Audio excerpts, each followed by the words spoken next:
In Moscow, reports emerged about the killing of a high-ranking Russian military officer. In the morning, a car exploded in a residential building's courtyard. Major General of the Russian Armed Forces, Sarvarov. Russian media say the explosion happened as he got behind the wheel. The general sustained severe injuries and was hospitalized. Later, information about his death emerged. The Investigative Committee of Russia has opened a criminal case. Sarvarov fought in Chechnya, Syria, and against Ukraine. He held a leadership role in the Russian Defense Ministry. He was responsible for the operational training of the armed forces of the aggressor country. Now we have a live connection. Serhiy Kuzan leads Ukraine's Security Cooperation Center. Mr. Serhiy, welcome. Thank you. Greetings to you. What is it about? What signal do you think perhaps Russia should receive as a result of this special operation, if it can be called that, the elimination of a high-ranking serviceman, especially one who was currently responsible for the operational training of the armed forces of the aggressor country? In particular, his work is now in the past.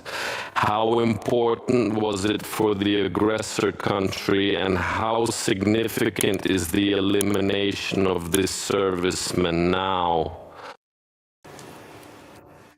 We really can't talk about any specific individual peculiarity here, as if all of the ongoing work on preparation and reserve formation would simply stop with his elimination. Specifically, this general. But that's primarily because our war is so incredibly large-scale that even the killing of a dozen or more generals, in principle, will not significantly change the overall course of the war itself.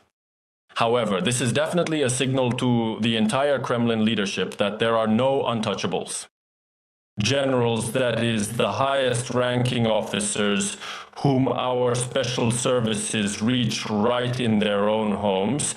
This, in fact, is precisely a signal to everyone that Moscow is not protected, that they're key figures who form reserves, because after all, it's no secret the army fights with people are unprotected. And that senior special services, Ukrainian special services, can reach each and every one of them. Moreover, they can come up with such methods that neither the Federal Security Service nor all their intelligence agencies nor none of their special services could protect their career military personnel. I think that today, in the current situation, this is not only a deeply demoralizing effect for many, but it also serves to further motivate other officers, including those who are higher ranking and hold more senior positions. They are encouraged to cooperate with the main intelligence directorate, as well as with the Foreign Intelligence Service, precisely in order to avoid experiencing the same fate as their colleague. Thank you for your answer. I suggest we move on. The president of Ukraine, Volodymyr Zelensky, stated that Ukraine knows where the Oreshnik has been deployed in Belarus. We have precise information.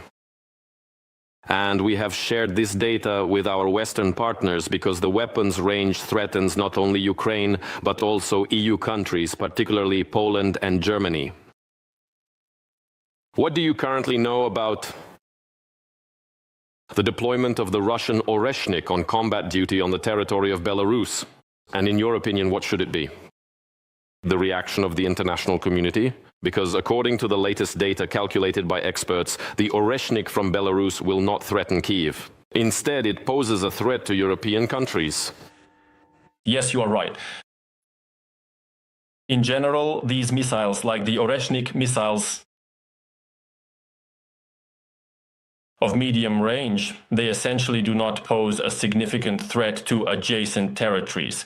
That is, it is a large ballistic missile that rises directly into outer space and can strike targets at a distance of up to 700 kilometers.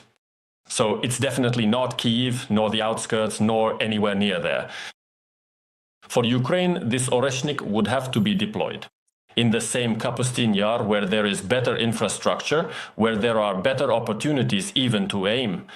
And this is, of course, a clear and significant signal for all European countries, both for those in continental Europe and also for the United Kingdom. This medium-range missile is capable of reaching everywhere. And the president of Ukraine, he clearly stated that this is a complex missile. It requires many components, and unfortunately, some manufacturers are still not under sanctions. That is, the supply of these components to Russia has not been stopped by the Europeans. Our intelligence provides this information, Regarding these companies, it provides information confirming systematic cooperation. Well, ultimately, the decision is still up to the Europeans because it is a political decision. In addition, the Ukrainian side calmly states that we already know what to do with such decision makers. Our special services have eliminated such individuals directly in the city where they were developed. And we know how to eliminate them, that is, how to counter such weapons on the territory of Belarus, which in principle is an easier task for our special services. But again, I repeat, this should be a consolidated decision, and there must be a request from our European partners. And only in that case can certain operations be carried out on the territory of the Republic of Belarus. So, I repeat once again, today the ball is firmly in Europe's court, and if you are truly and genuinely concerned about your own security and safety, then it is absolutely necessary to further strengthen Ukraine's military capabilities, the capabilities and effectiveness of our special services, as well as our defense industry, by the appropriate and required amount, so that we can successfully carry out such important operations, including, among others,